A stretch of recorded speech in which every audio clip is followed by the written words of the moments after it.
Almost halfway through March. Are you where you want to be? March is also the end of Q1 for 2025. Are you making progress on your goals? Have you progressed towards your New Year's resolutions if you made those, or just made any progress on getting further in life? I don't just mean in corporate or in school, but in your own life, towards your own goals, the things you want to do in life, things you want to get out of life, way you spend your time. Is it beneficial? Is it dragging you down? Those are all important things. I could offer advice perhaps, but I think most of the times it's not needed. You probably already know what you should be doing to have a better life, to not have as many problems, to not have as much stress, to have more money. Right? There's things you can do, steps you can take to move along that path. That's one of the reasons I did the no buy month this month. And we're about a third, technically we're close to a third of the way through March, so I will approach it from that perspective, and I've done pretty well so far. It was a little difficult. I had to travel for work last week, so there was, I was eating out because I had to. So in that sense, there was spending, so that might in some way that might technically disqualify me from it for this month because I did spend money. I kind of view it as it doesn't be, I could see it both. I could see that. I could also see it not because it is all reimbursed expenses for work. But I could also see it. I could see it both ways. Right? If the goal is to save more money, then it wouldn't disqualify me from it. But if the goal is to figure out where you're spending money and why you're spending money, then all it is prolonging that process. So in that sense, yes, I think it would disqualify it. So I'll do the best I can going forward. I did have 2 purchases this month so far that were outside of the no buy. 2 points of failure. One was known.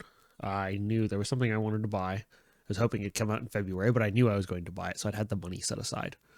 So in that sense, it's all right. It wasn't perfect, but I knew it was coming, so I had prepared for it. So it's technically budgeted for. And then the other night, I ate out for dinner. Could have avoided that had I made some other choices a few days prior if I had pulled the stuff out of the freezer sooner, but it just wasn't thawed, and so I went out to eat. Not super pleased about it, but it's also good to know because I learned that, hey, you need to plan a little bit better for this sort of thing if you're going to thaw meat from the freezer.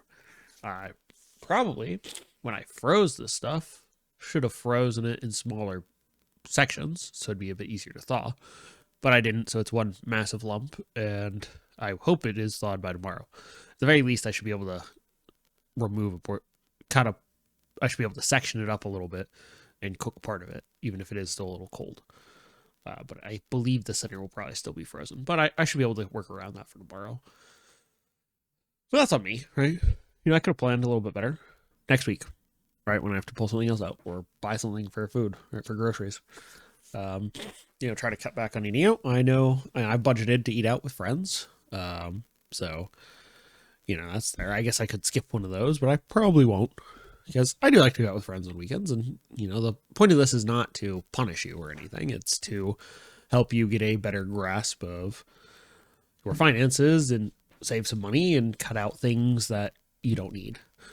I guess in one way, I technically bought dinner with found money because I had bought something a few months ago that I wound up returning and did that today and got refunded for it and everything. And so I guess technically dinner could come out of that.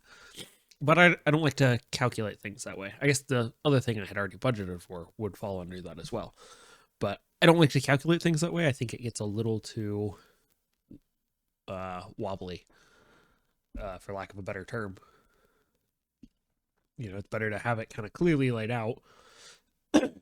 Just because, yeah, it's a refund doesn't mean that money isn't better put to use somewhere else. So that's the goal with that, is hopefully I turn that refund into something more useful than the thing I returned was, which was to say,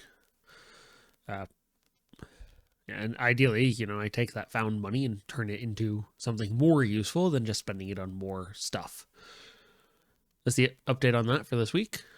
And I don't have much. I might do a book review as a separate video, but it may get pushed off to a Wednesday video. I'm not sure yet. I'm still working on that. I don't think it will be super long, but it will be a brief review. I don't want to spoil the book, as why it probably won't be very long. And I'm not particularly interested in super in-depth literary analysis. I find it kind of circular at a certain point. That's all I've got for this week. I will catch you next week with another video.